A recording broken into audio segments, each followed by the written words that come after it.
ষষ্ঠ Asian beach গেমসে মাঠে নামতে যাচ্ছে বাংলাদেশ দল। ভিন্নধর্মী এই খেলায় ভালো অভিজ্ঞতা আছে লাল সবুজের। এর আগে খেলা হয়েছে কমনওয়েলথে, সেই অভিজ্ঞতা কাজে লাগিয়ে চায়নায় নিজেদের সেরাটা দিতে মুখিয়ে আছে বাংলাদেশ দল। 16 সদস্যের ক্যাম্প শেষে 10 জনের দল নিয়ে ঢাকা ছাড়বে বাংলাদেশ দল। ক্রিকেট ফুটবল দেশের ক্রীড়াঙ্গনে রঙিন আলো ছড়ালেও চোখের আড়ালে বিচ হ্যান্ডবল। তবে অনেকটা রাগ ঢাক না করেই চলছে ষষ্ঠ এশিয়ান বিচ গেমসের প্রস্তুতি। ইনশাল্লাহ আমাদের দল নিয়ে আমরা আশাবাদী। কমনওয়েলথ গেম খেলে আসছি, ওইখানে আমাদের টিম ভালো করছে। আমরা আমাদের প্রথম ম্যাচে সাউথ আফ্রিকাকে হারাইছি। 16 সদস্যের ক্যাম্প শুরু হয়েছে। বাছাই শেষে 10 জনের দল নিয়ে এশিয়ান গেমসে যাবে বাংলাদেশ। সার্ভিসেস টিমের সদস্যরাই স্কোয়াডের মূল ভরসা। পুলিশ, আনসার, বিজিবি সহ বেশ কয়েকটি বাহিনী থেকে খেলছেন 14 জন, সিভিল থেকে মাত্র 2 জন। এই নিয়েই চায়না যাবে বাংলাদেশ।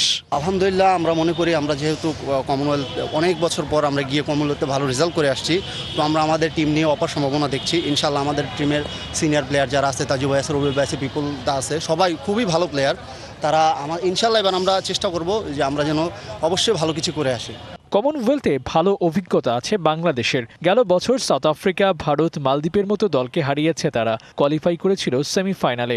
সেই অভিজ্ঞতা কাজে লাগানোর পালা এবার।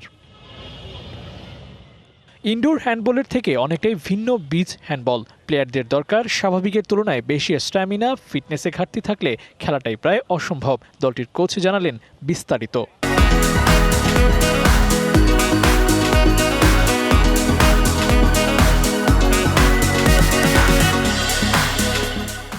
এটাতে আপনার মাল্টি ফিটনেস লাগবে। মাল্টি ফিটনেস মিনস ফিটনেসের যে আমাদের স্ট্রেংথ, ইন্ডুরেন্স, তারপরে আপনার স্পিড, অ্যাজিলিটি, এটা টোটালি কম্প্যাক্ট একটা প্লেয়ারের মধ্যে থাকতে হবে। ক্রিকেট ফুটবলের আধিপত্য যে দেশে, সেখানে এই খেলা তরুণদের আকর্ষণ করবে কিনা কিংবা ভবিষ্যৎটাই বা কেমন হবে তা নিয়ে জানার আগ্রহ থাকতেই পারে। তবে সংশ্লিষ্টরা জানিয়েছে ভবিষ্যতে জাতীয় লীগ আয়োজনের পরিকল্পনা করা হবে।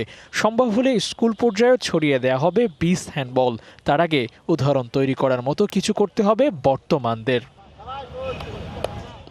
Abu Naim, DBC news, Dhaka.